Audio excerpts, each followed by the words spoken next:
আরজিকরে হামলা ৯০ দিন অতিক্রান্ত, এখনো আরজিকরের ট্রমা কেয়ারে ভাঙা দরজা, এখনো স্পষ্ট ভাঙচুরের ক্ষতচিহ্ন।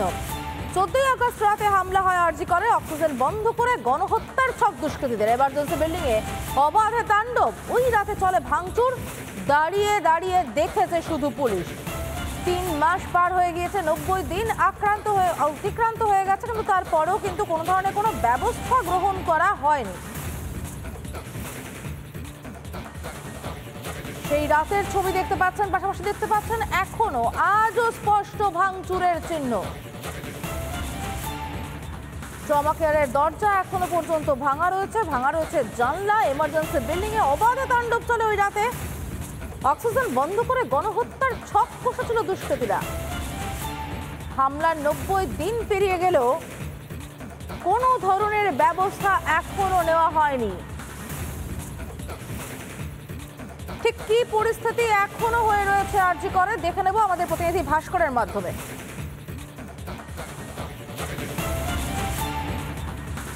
14 আগস্ট কার্যত সন্ত্রাসবাদী কায়দায় হামলা চালানো হয়েছিল আরজিকর মেডিকেল কলেজের জরুরি বিভাগ সহ গোটা কলেজ ক্যাম্পাসে।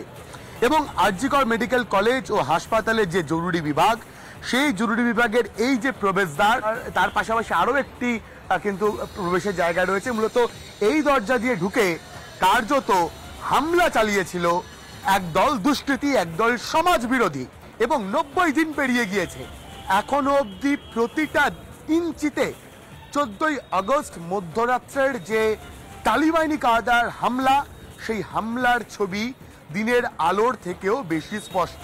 একাধিক গেট ভেঙে দেওয়া হয়েছিল, একাধিক যে জরুরি বিভাগ বা বিভিন্ন জায়গায় যেখানে অবজারভেশন ওয়ার্ড, সেই অবজারভেশন ওয়ার্ডে ভেঙে গুড়িয়ে দেওয়া হয়েছিল।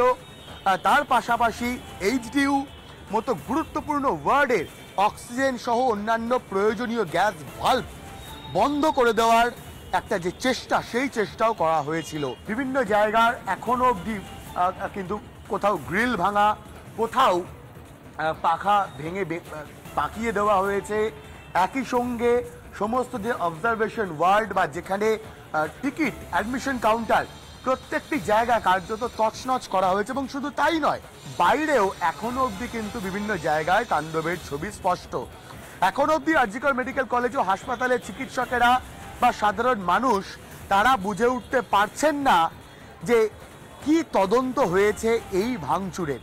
চিকিৎসকদের একাংশের অভিমত, প্রাক্তন অধ্যক্ষ সন্দীপ ঘোষের ঘনিষ্ঠ লোকজন কিন্তু এই হামলা চালিয়েছিল তথ্য প্রমাণ লোপাটের জন্যই।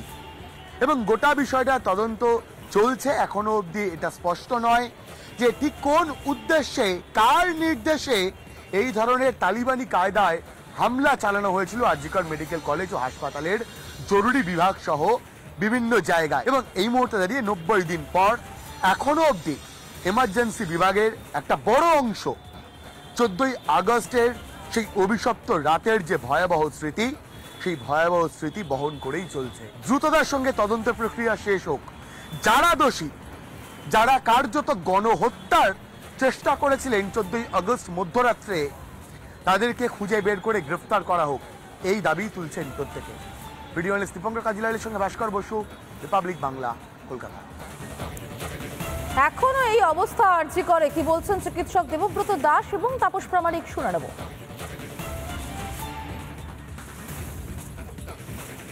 এমার্জেন্সি যেটা আগে প্রি এক্সিস্টিং ছিল সেটা তো সেরকম অবস্থাতেই আছে, ভাঙাচোরা অবস্থায়।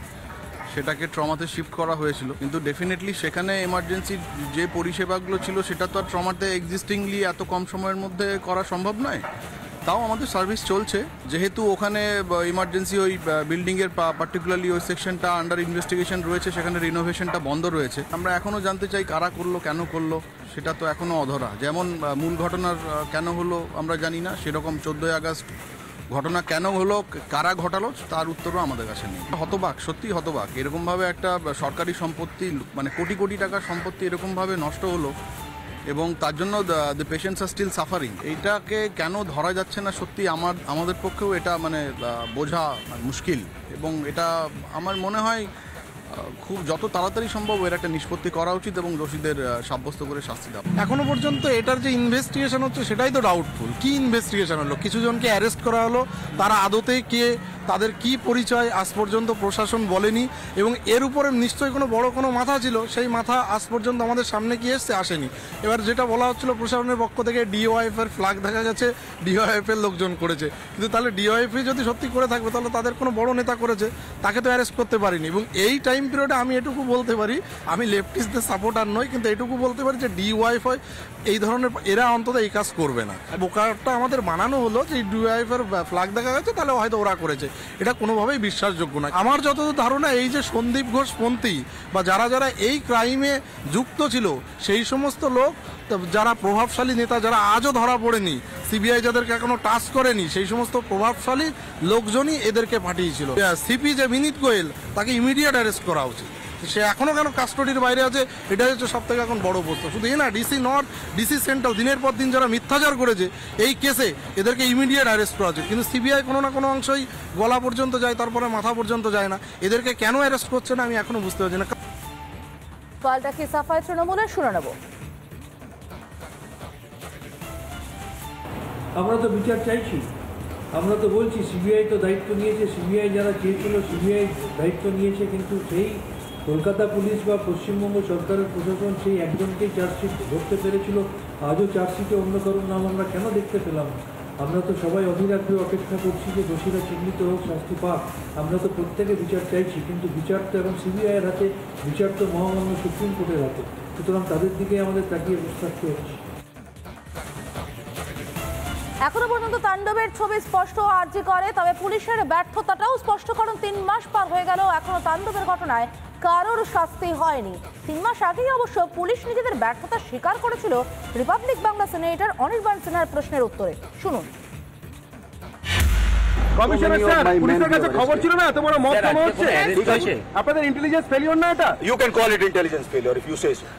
ঠিক আছে? কমিশনার স্যার, পুলিশের কাছে খবর ছিল না এত বড় মব জমা হচ্ছে, ঠিক আছে? আপনাদের ইন্টেলিজেন্স ফেলিওর না এটা? You can call it intelligence failure if you say so. এবার দক্ষিণ কলকাতায় ইডির হানা চারুচন্দ্র কলেজের কাছে। ইডির হানা, লটারি সংস্থায় তল্লাশি ইডির, সংস্থার মালিককে জিজ্ঞাসাবাদ ইডির, 8 জায়গায় হানা ইডির।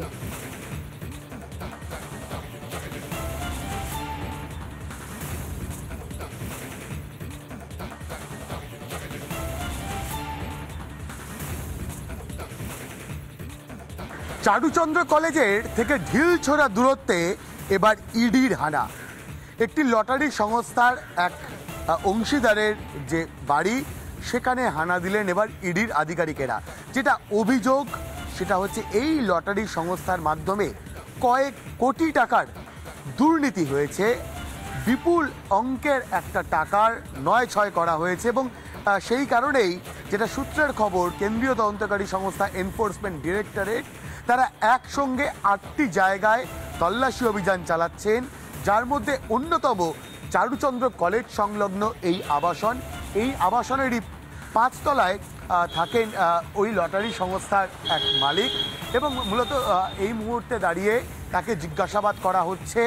এবং ঠিক যে ধরনের অভিযোগ সামনে এসেছে সেই অভিযোগের প্রেক্ষিতে মাইকেলনগর হোক কিংবা দক্ষিণ কলকাতার এই আবাসন বা অন্য কোনো জায়গা যেখানে তল্লাশি অভিযান চলছে, সেখান থেকে আর নতুন করে কোন কোন তথ্য সামনে আসে এখন সেটাই দেখার। ভিডিও জার্নালিস্ট দীপঙ্কর কাঞ্জিলালের সঙ্গে ভাস্কর বসু, রিপাবলিক বাংলা, কলকাতা। এবার দক্ষিণ কলকাতায় ইডির হানা, দেখলেন সেই ছবি। এবং এবার যে খবর আমরা নজর রাখবো, পূর্বস্থলীর আইসের গাড়ি চালক আটক, তোলাবাজির অভিযোগে আটক। হোটেলে বসে তোলার অভিযোগ পাকড়াও করলেন তৃণমূল বিধায়ক তপন চট্টোপাধ্যায়। হোটেল থেকে গোপাল দাসকে আটক পুলিশের। বালির লরি থেকে টাকা তোলার অভিযোগ, লরি পিছু 1,500 থেকে 2,000 টাকা নেওয়ার অভিযোগ।